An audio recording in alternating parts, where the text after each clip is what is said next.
Assalomu alaykum, qadrli tomoshabinlar va kanalimizning doimiy kuzatuvchilari. Bugun siz bilan juda ham muhim, ba'zan hatto hayotiy ahamiyatga ega bo'lgan bir mavzuni muhokama qilamiz. Bu sizning shaxsiy moliyaviy holatingizga, farzandlaringizning kelajagiga va oilangizning farovonligiga bevosita ta'sir qiladigan masaladir. Aynan 20 may kuni bilan bog'liq bo'lgan bir muddat haqida gaplashamiz. Agar siz hali ham bir maygacha tegishli arizangizni topshirmagan bo'lsangiz, demak siz juda katta ehtimol bilan muhim to'lovlardan, nafaqalardan yoki moddiy yordamdan mahrum bo'lishingiz mumkin. Bu shunchaki bir ogohlantirish emas, balki real, amaliy oqibatlarga olib keladigan jiddiy holatdir. O'z vaqtida chora ko'rmaganlar afsuski o'z pullarini o'zlariga tegishli bo'lgan imtiyozlarni yo'qotib qo'yishadi. Bu nafaqat sizning, balki butun oilangizning moliyaviy barqarorligiga jiddiy ta'sir ko'rsatishi mumkin. Shuning uchun iltimos videoni oxirigacha diqqat bilan tomosha qiling, har bir so'zimga e'tibor bering. Hozirdayoq kanalga obuna bo'lishni va ushbu videoga like bosishni unutmang. Bu ma'lumot qanchalik ko'p odamga yetsa, shuncha ko'p kishi o'z pulini yo'qotishdan saqlanib qoladi va oilasining moddiy ahvolini yaxshilab bo'ladi. Muammoning mohiyati va nima o'zgargani haqida avvallari ko'plab ijtimoiy to'lovlar, nafaqalar yoki moddiy yordam turlari uchun arizalar topshirish jarayoni biroz boshqacharoq, erkinroq va ba'zan kamroq tartibga solingan edi. Ko'pgina hollarda bir marta ariza topshirganingizdan so'ng, agar sharoitlar o'zgarmasa, to'lovlar bir necha yil davomida avtomatik tarzda davom etishi mumkin edi, yoki muddatlar aniq belgilangan bo'lsa ham, ularga rioya qilishda biroz yumshoqroq yondashuvlar mavjud edi. Ba'zi toifadagi fuqarolar, masalan, nogironligi bor shaxslar yoki doimiy yordamga muhtoj bo'lganlar, har yili qayta hujjat yig'ib yurishga majbur bo'lmasdilar. Mahalla komitalari yoki tegishli tashkilotlar o'zlari ro'yxatlarni yangilab, to'lovlarni davom ettirardilar. Bu bir tomondan qulaylik yaratgandek tuyulsa-da, boshqa tomondan tizimda shaffoflikni kamaytirar, qisatoliklarga va hatto suiiste'molliklarga yo'l ochishi mumkin edi. Ayniqsa fuqarolarning daromadlari yoki oilaviy ahvoli o'zgarganida bu ma'lumotlar doim ham o'z vaqtida yangilanmasdi. Bugungi kunga kelib esa vaziyat tubdan o'zgardi. Davlatimiz ijtimoiy himoya tizimini yanada shaffof, adolatli va manzilli qilish maqsadida bir qator islohotlarni amalga oshirdi. Endilikda ko'plab ijtimoiy to'lovlar va moddiy yordam turlari uchun ariza topshirish va ularni har yili qayta ko'rib chiqish tartibi yanada qat'iylashtirildi. Bu o'zgarishlarning asosiy sababi yordamni chinakamiga muhtoj bo'lganlarga yetkazish, byudjet mablag'laridan oqilona foydalanish va tizimdagi har qanday kamchiliklarni bartaraf etishdan iborat. Hozirda avtomatik ravishda to'lovlarni uzaytirish amaliyoti deyarli yo'q. Deyarli barcha turdagi nafaqalar va moddiy yordamlar uchun har yili belgilangan muddat ichida qayta ariza topshirish talab etiladi. Bu o'zgarishlar ayniqsa kam ta'minlangan oilalarga bolalar nafaqasi va moddiy yordam puli kabi eng ommaviy va muhim to'lovlar uchun dolzarbdir. Xususan 20 may sanasi yuqorida aytib o'tganimizdek, aynan shu turdagi ijtimoiy to'lovlar uchun murojaat qilishning yakuniy muddatlaridan biri sifatida belgilangan. Agar siz bir maygacha o'z arizangizni topshirmasangiz yoki uni yangilamasangiz, oldingi tartib bo'yicha olib kelgan to'lovlar to'xtatiladi. Bu degani may oyidan boshlab sizning hisobingizga pul tushmaydi. Bunday qat'iylikning sabablaridan biri davlat xarajatlarining samaradorligini oshirish, ya'ni haqiqiy muhtoj oilalarni aniqlash va ularga yordam ko'rsatishni takomillashtirish. Shuningdek, bu tizim orqali fuqarolarning daromadlari va oilaviy sharoitlaridagi o'zgarishlar ham doimiy ravishda hisobga olinadi. O'zgarishlar doimiy ravishda ijtimoiy himoya yagona reyestri orqali amalga oshiriladi va ushbu reyestr ma'lumotlari asosida to'lovlar belgilanadi. Demak, endi mas'uliyat ko'proq fuqaroning o'ziga yuklatiladi, o'z vaqtida hujjatlarni tayyorlash va arizani topshirish. Tafsilotlar, nimalarni bilish kerak, kim savotir olishi kerak, kimga esa savotir olmasa ham bo'ladi. Bu mavzu bo'yicha chuqurroq tushunish uchun avvalo kimlar diqqatli bo'lishi kerakligini aniqlashtirib olaylik.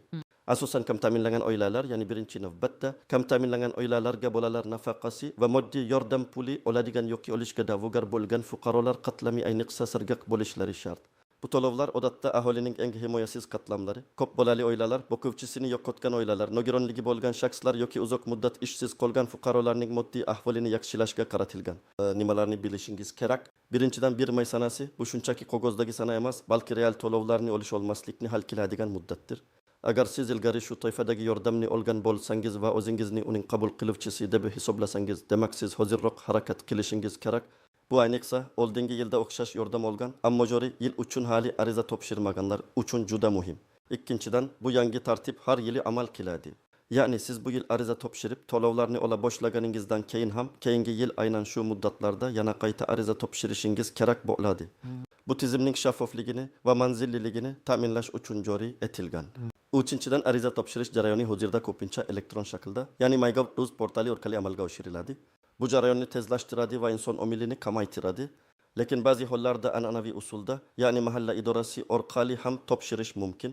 Qaysi usul sizga qulayroq ekanligini oldindan aniqlab oling. Kim savotir olishi kerak? Aynan kimlar savotir olishi kerakligini aniq tushunib olish juda muhim. Kate, kam ta'minlangan deb hisoblanadigan oilalar agar sizning oilangizdagi har bir a'zoning oylik o'rtacha daromadi davlat tomonidan belgilangan minimal iste'mol xarajatlaridan past bo'lsa. Masalan, minimal iste'mol xarajatlari hozirda taxminan 621 ming so'm atrofida bo'lsa, agar sizning oilangizda 4 kishi bo'lsa va umumiy oylik daromadingiz 2 million 440 ming so'mdan kam bo'lsa, siz kam ta'minlangan oila hisoblanasiz. Bu misol shartli bo'lib, aniq raqamlar doimiy ravishda o'zgarishi mumkin va rasmiy manbalardan tekshirilishi kerak. To'faq bu ko'pchisini yo'qotgan oilalar agar oilada yagona daromad manbai bo'lgan shaxs vafot etgan bo'lsa va oila moliyaviy qiyinchiliklarga duch kelsa.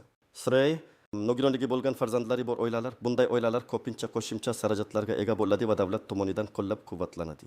Forsh ko'p bolali oilalar, ayniqsa daromadi kam bo'lgan va tun yoki undan ortiq voyaga yetmagan farzandi bor oilalar. 5 ishtamaydigan yoki ishsiz bo'lib qolgan fuqarolar, rasmiy ishsizlik maqomini olgan va davlat yordamiga muhtoj bo'lgan shaxslar. Kimga esa shavotir olmasa ham bo'ladi? Kate, ushbu turdagi nafaqalarga umuman da'vogar bo'lmagan fuqarolar. Agar sizning oilangizning daromadi yetarli bo'lsa va siz bu ijtimoiy to'lov turlariga murojaat qilmagan bo'lsangiz, demak bu muddat sizga tegishli emas. To'faq boshqa turdagi pensiya yoki nafaqalarni oluvchilar, agar siz faqat yoshga doir pensiya, imtiyozli pensiya yoki nogironlik pensiyasini olayotgan bo'lsangiz va qo'shimcha ravishda kam ta'minlangan oilalarga bolalar nafaqasi yoki moddiy yordam puli olishga da'vogar bo'lmasangiz, siz ham savotir olmasangiz bo'ladi. Sizning to'lovlaringiz o'z tartibida davom etadi. Srey ushbu yilning mart yoki aprel oylarida allaqachon ariza topshirgan va tasdiqlangan fuqarolar. Agar siz yaqinda, ya'ni so'nggi 1-2 oy ichida ariza topshirgan bo'lsangiz va u tasdiqlangan bo'lsa, sizning to'lov muddatingiz endi boshlangan hisoblanadi va keyingi 12 oy davomida to'lanishi kutiladi. Keling, bu jarayonning amaliy oqibatlarini bir nechta hayotiy misollar orqali ko'rib chiqamiz. Birinchi misol, Aysha va uning 2 farzandi. Aysha bir o'zi 2 nafar maktab yoshidagi farzandini tarbiyalaydi. Uning turmush o'rtog'i 3 yil oldin vafot etgan. Aysha kam maoshli ishda ishlaydi va o'zining yordam puli bilan birga har bir farzandi uchun har oy 250 ming so'mdan bolalar nafaqasini olardi. Bu nafaqa ularning oziq-ovqat, maktab xarajatlari va kiyim-kechak ehtiyojlarini qisman qoplab kelardi. O'tgan yili u arizani mahalla qo'mitasiga topshirgan edi. U yerda hujjatlarni yigish biroz cho'zilib ketgan bo'lsa-da, oksi roqibat ijobiy hal bo'lgan edi. Aysha avvalgi yillarda arizalar avtomatik uzaytirilganiga o'rganib qolgan edi, yoki hatto uzaytirish kerak bo'lsa ham muddatlar unchalik qat'iy emas edi. Bu yil esa yangi tartibdan unchalik xabardor bo'lmagani uchun u arizasini topshirishni kechiktirdi. Hali oldinda vaqt bor deb o'yladi. Bir may keldi, lekin Aysha arizasini topshirmadi. Natijada may oydan boshlab uning hisobiga bolalar nafaqasi tushmaydi. Bu degani har oy 500 bin so'mdan. Agar u masalani iyulgacha hal qilmasa, 2 oyda jami 20 bin so'm yo'qotadi. Bu summa Aysha uchun juda katta pul, chunki u 2 farzandining bir oylik oziq-ovqatiga teng. Bu holat oilaning moliyaviy ahvolini sezilarli darajada og'irlashtiradi. Farzandlarining maktabga borishi, darsliklar sotib olishi va hatto sog'ligiga ham salbiy ta'sir ko'rsatishi mumkin. Ikkinchi misol, Dilshod va uning 4 farzandli oilasi. Dilshod yaqinda ish joyini yo'qotdi. Uning 4 nafar voyaga yetmagan farzandi bor. Oila kam ta'minlangan hisoblanadi va moddiy yordam puli dasturiy doirasida har oy 240 ming so'm miqdorida yordam olardi. Dilshodning sotini uy bekasi. Ularning jami daromadi faqat shu yordam puli va Dilshodning vaqtincha topadigan mayda-chuyda ishlardan iborat edi. Dilshodning eslashicha, o'tgan yili arizani oktyabr oyida topshirgandi va unga to'lovlar 1 yillik muddatga belgilangan edi. Shuning uchun u bu yil ham oktyabr oyida ariza topshirish kerak deb o'yladi va 7 may muddatidan besabar qoldi. Agar Dilshod arizasini yetmaygacha topshirmagan bo'lsa, may oyidan boshlab ularning oilasiga moddiy yordam tushmaydi. Farzandlari kichik bo'lgani sababli oilaning oziq-ovqat va kommunal xizmatlar uchun xarajatlari ancha yuqori. Agar ular to'lovlarni 3 oyga yo'qotsa, bu jami 2 so'm degani. Bu oila uchun shunchaki bir qog'ozdagi raqam emas, balki farzandlarining bir necha oylik ovqati, maktabga tayyorgarligi yoki hatto davolanishi uchun zarur bo'lgan puldir. Bunday holat ularni juda qiyin ahvolga solib qo'yadi va hattoki qarzlarga botishiga olib kelishi mumkin. Uchinchi misol, nafaqaxo'r Zulayho buvi. Zulayho buvi yolg'iz yashaydi va nafaqaga chiqib, har oy 1-200 bin so'm pensiya oladi. Bu pensiya uning asosiy tirikchilik manbai. Uning pensiyasi bilan birga u qish oylarida kommunal xizmatlar uchun qo'shimcha moddiy yordam ham oladi. Bu yordamni olish uchun har yili bahorda ariza topshirishi kerak edi. Zulayho buvi yoshi bir joyga borib qolgani sababli unga internetdan foydalanish keyin mahalla idorasiga borish esasoqligi tufayli og'ir. Uning qo'shnisi o'tgan yili unga yordam berib arizani topshirgan edi. Bu yil esa qo'shnisi boshqa viloyatga ko'chib ketganligi sababli Zulayho buvi yordam so'rashga hech kimni topa olmadi. u divitmay muddati haqida eshitgan bo'lsa-da, o'z vaqtida chora ko'ra olmadi. Natijada u kish dokumentlashgan kommunal to'lovlarni o'zining asosiy pensiyasidan to'lashga majbur bo'ladi. Bu esa uning kundalik ehtiyojlariga, dori-darmonlariga sarflanadigan pulni kamaytiradi. Misol uchun har oy 300 bin so'm qo'shimcha yordam olgan bo'lsa, bir kishda 5 oy 1500 bin so'm yo'q ketadi. Bu yoshi ulug' inson uchun juda katta miqdor bo'lib, uning hayot sifatini sezilarli darajada pasaytiradi. Istisnolar, nozik jihatlar va kutilmagan holatlar. Har qanday qoida kabi ijtimoiy to'lovlarni olish bo'yicha muddatlar ham ba'zi istisnolar, kutilmagan holatlar va diqqatni talab qiladigan nozik jihatlarga ega. Ularni bilish sizni ko'plab muammolardan saqlashi mumkin.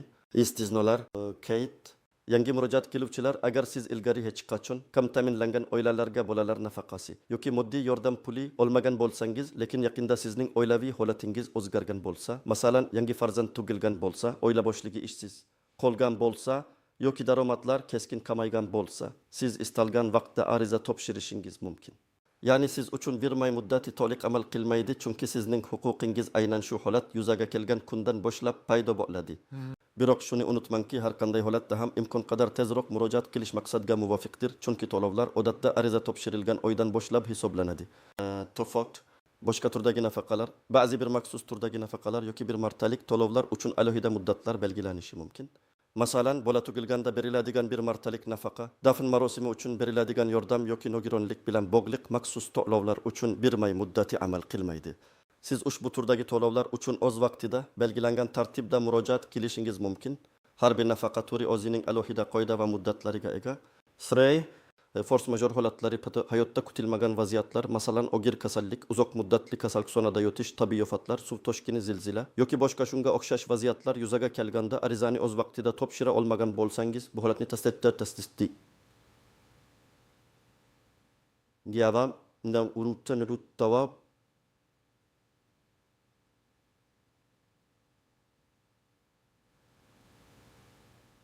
kasallik varaqasi, tibbiy xusulosa, FV'dan ma'lumotnoma va boshqalar bilan mahalla yoki tegishli ijtimoiy himoya bo'limiga murojaat qilishingiz mumkin. Ba'zi hollarda bunday asosli sabablar inobatga olinib, arizani kechroq topshirishga ruxsat berilishi yoki oldingi to'lovlar qayta hisoblab chiqilishi mumkin. Biroq bu har doim ham kafolatlanmagan bo'lib, har bir holat alohida ko'rib chiqiladi va tegishli komissiyaning qaroriga bog'liq bo'ladi. Shuning uchun imkon qadar oldindan harakat qilish eng yaxshi yechimdir. Nozik jihatlar va kutilmagan holatlar, pitfalls, Kate, noto'g'ri to'ldirilgan arizalar va yetishmaydigan hujjatlar eng ko'p uchraydigan muammolardan biri. Arizani to'ldirishda satolikka yo'l qo'yish yoki barcha talab qilinadigan hujjatlarni ilova qilmaslik arizangizni rad etishga yoki uni ko'rib chiqish muddatini uzaytirishga olib keladi. Masalan, oila a'zolarining pasport ma'lumotlarida satolik, bolaning tug'ilganlik guvohnomasi nusxasi o'rniga boshqa hujjat ilova qilish yoki daromadlar to'g'risidagi ma'lumotnomani noto'g'ri hisoblash kabi holatlar. Har bir hujjatning to'liqligi va to'g'riligiga ishonch hosil qiling. To'fot, norasmiy kanallar orqali murojaat qilish. Ba'zi kishilar tezda yordam olish maqsadida o'zlarini vositachi deb tanishtiradigan shaxslarga murojaat qilishadi. Bu holatlar ko'pincha firibgarlik bilan yakunlanadi. Siz nafaqat pulingizni yo'qotasiz, balki qimmatli vaqtingizni ham yo'qotasiz. Faqat rasmiy manbalar, Migov.uz portali, mahalla qo'mitasi yoki ijtimoiy himoya agentligining hududiy bo'limlari orqali murojaat qiling. Srey, muhtojlik mezonlarini noto'g'ri tushunish. Ba'zi fuqarolar oilaning umumiy daromadlarini hisoblashda satolikka yo'l qo'yishadi. Masalan, doimiy ish joyidan olinadigan maoshdan tashqari yer uchastkasidan olinadigan daromadlar, yakka tartibdagi tadbirkorlikdan olinadigan daromadlar yoki boshqa manbalardan olinadigan mablag'lar ham hisobga olinishi kerak. Agar bu daromadlar hisobga olinmasa, sizning arizangiz rad etilishi mumkin. Fosh, eski ma'lumotlarga tayanish, qo'shnilar, qarindoshlar yoki internetdagi eskirgan manbalardan olingan ma'lumotlarga ishonib, o'zingizni adashtirib qo'yishingiz mumkin. Ijtimoiy himoya bo'yicha qonunchilik va tartiblar tez-tez yangilanib turadi. Faqatgina rasmiy manbalar, davlat xizmatlari markazlari, ijtimoiy himoya agentligi, Mygov.uz portali yoki qonunchilik hujjatlariga asoslangan ma'lumotlarga ishoning. Yana bir nozik nuance, bu ariza topshirish vaqti. Agar siz onlayn ariza topshirayotgan bo'lsangiz, 1 may soat 23 gacha topshirilgan arizalar qabul qilinadi. Agar mahalla qo'mitasi orqali topshirayotgan bo'lsangiz, ularning ish vaqti tugashidan oldin topshirishingiz shart. So'nggi daqiqalarga qoldirmaslikka harakat qiling, chunki tizimda texnik nosozliklar yuzaga kelishi yoki internet bilan bog'liq muammolar bo'lishi mumkin. Arizani topshirganingizdan so'ng uning qabul qilinganligi to'g'risidagi tasdiqlashni, kvitansiya, elektron screenshot saqlab qo'yish juda muhimdir. Bu agar kelajakda qandaydir muammolar yuzaga kelsa, sizning huquqingizni himoya qilish uchun yagona dalil bo'lishi mumkin. Shuningdek, noto'g'ri ma'lumot berish oqibatlari ham jiddiy. Agar siz qasddan noto'g'ri ma'lumot taqdim etsangiz yoki daromadingiz haqida yolg'on ma'lumot bersangiz, siz nafaqat to'lovlaringizdan mahrum bo'lasiz, balki sizga ortiqcha to'langan summalarni qaytarishga majbur bo'lasiz va ba'zi hollarda ma'muriy javobgarlikka tortilishingiz ham mumkin. Davlat xizmatlari tizimi va ijtimoiy himoya yagona reyestri hozirda boshqa davlat organlari ma'lumotlar bazalari, Deksa, Bandlik va Mehnat munosabatlari vazirligi, Soliq qo'mitasi va boshqalar bilan integratsiyalashgan. Bu degani sizning daromad va mulk holatingiz haqidagi ma'lumotlarni tekshirish ancha osonlashgan. Amaliy maslahatlar nima qilish kerak? Endi esa eng muhim qismga o'tamiz, aniq qadamlar va ko'rsatmalar. Agar siz o'zingizni yuqorida sanab o'tilgan toifalar ichida ko'rayotgan bo'lsangiz va hali arizangizni topshirmagan bo'lsangiz, quyidagi amallarni bajaring. Bir qadam muhtojlik mezonlarini tekshiring. Avvalo siz o'zingizning o'ylangiz ushbu yordamga haqiqatdan ham muhtojmi yoki yo'qligini aniqlab olishingiz kerak. Buning uchun oilangizning umumiy daromadini hisoblab chiqing. Oilaning har bir a'zosiga to'g'ri keladigan o'rtacha oylik daromad davlat tomonidan belgilangan minimal iste'mol xarajatlaridan past bo'lishi kerak. Bu ma'lumotni O'zbekiston Respublikasi Ijtimoiy himoya agentligining rasmiy veb-saytidan ish.uz yoki Elatokalis qisqa raqamli ishonch telefoniga qo'ng'iroq qilib aniqlab olishingiz mumkin. Yoki mahalla qo'mitasiga borib, ulardan ham maslahat olishingiz mumkin. Ular sizga aniq mezonlar va daromad chegaralari haqida ma'lumot berishadi. To'g'ri qadam hujjatlarni yig'ish bu jarayonning eng muhim qismidir. Arizangizni muvaffaqiyatli topshirish uchun quyidagi hujjatlar ro'yxatini to'plashingiz kerak bo'ladi. Bu ro'yxat vaziyatga qarab o'zgarishi mumkin. Shuning uchun oldindan aniqlashtirib olish tavsiya etiladi. Tavlevo nellin yemedik kedashasım takshun dedi. Tasana potmakri pasport nusalari arizachi va ularning bo'yaga yetgan a'zolarining pasport nusalari aslini ham olib borish tavsiya etiladi. Nikoh guvohnomasi nusxasi agar turmush qurgan bo'lsangiz, farzandlarning tugilganlik guvohnomalari nusxalari barcha voyaga yetmagan farzandlar uchun daromadlar to'g'risidagi ma'lumotnoma, oksirgi 3 yoki 6 oydagi aniqlashtirish kerak, daromadlar haqida ish joyidan ma'lumotnoma. Agar ishsiz bo'lsangiz, bandlikka ko'maklashish markazidan ishsizlik to'g'risida ma'lumotnoma. Kamussama tanazadettinetide yer uchastkasi yoki mol-mulk, avtomobil, ko'chmas mulk haqidagi ma'lumotlar agar mavjud bo'lsa, ularning kadastr hujjatlari yoki texnik pasportlari nusxalari. Bank hisob raqami ma'lumotlari, to'lovlarni qabul qilish uchun bank kartangizning raqami va rekvizitlari. Ba'zi hollarda nogironlik to'g'risidagi tibbiy ma'lumotnoma, agar oilada nogironligi bor shaxslar bo'lsa, yashash joyidan ma'lumotnoma propiska bo'yicha. Har bir hujjatning asl nusxasi va bir nechta kamidagi nusxasini tayyorlab qo'ying. Hujjatlar to'liq va tartibli bo'lishi juda muhim. 3 qadam ariza topshirish usulini tanlang. Sizda ikkita asosiy variant mavjud. Online ariza topshirish tavsiya etiladi. MyGov.uz yagona interaktiv davlat xizmatlari portali orqali. Bu eng qulay va tezkor usul. Qanday qilinadi? MyGov.uz saytiga kiring. Agar ro'yxatdan o'tmagan bo'lsangiz, elektron raqamli imzo orqali ro'yxatdan o'ting. Saytda ijtimoiy yordam bo'limini toping. Kam ta'minlangan oilalarga bolalar nafaqasi yoki moddiy yordam puli xizmatini tanlang. Elektron shakldagi arizani diqqat bilan to'ldiring. Barcha kerakli hujjatlarning skaner qilingan nusxalarini odada PDF yoki JPG formatida ilova qiling. Arizani eri bilan imzolang va yuboring. Arizangiz qabul qilinganligi haqida tasdiqlash xabari yoki raqami elektron pochta manzilingizga yuboriladi. Uni saqlab qo'ying. An'anaviy usulda ariza topshirish mahalla qo'mitasiga yoki ijtimoiy himoya agentligining hududiy bo'limlariga borib, qanday qilinadi? Mahalla qo'mitasining yoki tegishli bo'limning ish vaqtlarini oldindan aniqlab oling. Yuqorida sanab o'tilgan barcha hujjatlar bilan birga borasiz. U yerda sizga ariza blankasini berishadi, uni to'ldirishingizga yordam berishadi. Sodimga barcha hujjatlaringizni taqdim etasiz. Arizangiz qabul qilinganligi haqida kvitansiya yoki ma'lumotnoma olishingiz shart. Bu hujjatni juda ehtiyot qilib saqlang. Qadam arizangiz qabul qilinganligini tasdiqlang va monitoring qiling. Ariza topshirganingizdan so'ng uni shunchaki unutib qo'ymang. Agar onlayn topshirgan bo'lsangiz, MyGov.uz portalidagi shaxsiy kabinetingiz orqali arizangizning holatini kuzatib boring. Mahalla orqali topshirgan bo'lsangiz, sizga berilgan kvitansiya raqami orqali tegishli tashkilotning ishonch telefoniga qo'ng'iroq qilib yoki yana mahalla qo'mitasiga borib, holatini so'rashingiz mumkin. Odatda arizani ko'rib chiqish muddati 15 kunni tashkil etadi, ammo ba'zi hollarda bu muddat biroz cho'zilishi mumkin. Agar qandaydir qo'shimcha ma'lumot yoki hujjatlar talab qilinsa, ular siz bilan bog'lanishadi. O'z telefon raqamingizni to'g'ri ko'rsatganingizga ishonch hosil qiling. Tuyanchish qadam arizani to'ldirishda nimalarga e'tibor berish kerak? Arizani to'ldirishda eng avvalo rostgo'y va aniq bo'ling. Har bir ma'lumotni hujjatlar asosida kiriting. Oilangizning tarkibi, yashash manzili, daromadlari va mulkiy holati haqidagi ma'lumotlar to'liq va sattosiz bo'lishi shart. Agar oilangizning sharoitida o'zgarishlar bo'lsa, masalan, kimdir ishga joylashsa yoki aksincha ishsiz qolsa, oila tarkibi o'zgarsa, bu haqida ham o'z vaqtida xabar berish muhim. Bu kelajakda yuzaga kelishi mumkin bo'lgan tushunmovchiliklar yoki noto'g'ri to'lovlar bilan bog'liq muammolarning oldini oladi. Hurmatli tomoshabinlar, esingizda bo'lsin, bermang. Bu shunchaki kalendardagi sana emas, balki sizning va oilangizning moddiy ta'minoti uchun hal qiluvchi muddatdir. O'z vaqtida harakat qilish, barcha kerakli hujjatlarni to'g'ri tayyorlash va arizani belgilangan tartibda topshirish orqali siz o'zingizga tegishli bo'lgan har bir so'mni saqlab qolishingiz mumkin. Bu nafaqat sizning bugungi kuningiz, balki farzandlaringizning kelajagi uchun ham juda muhim. Bu qoidalar sizni qiynash uchun emas, balki ijtimoiy yordamni chinakamiga muhtoj bo'lganlarga adolatli yetkazish uchun joriy qilinganini unutmang. Agar sizda ushbu mavzu bo'yicha qo'shimcha savollar bo'lsa, izohlarda yozib qoldiring. Men ularga imkon qadar javob berishga harakat qilaman. Agar ushbu video siz uchun foydali bo'lgan bo'lsa, videoga like bosishni va kanalga obuna bo'lishni unutmang. Bu bizga kelajakda yanada ko'proq shunga o'xshash foydali va amaliy ma'lumotlarni tayyorlashga motivatsiya beradi. E'tiboringiz uchun rahmat va keyingi videolarda ko'rishguncha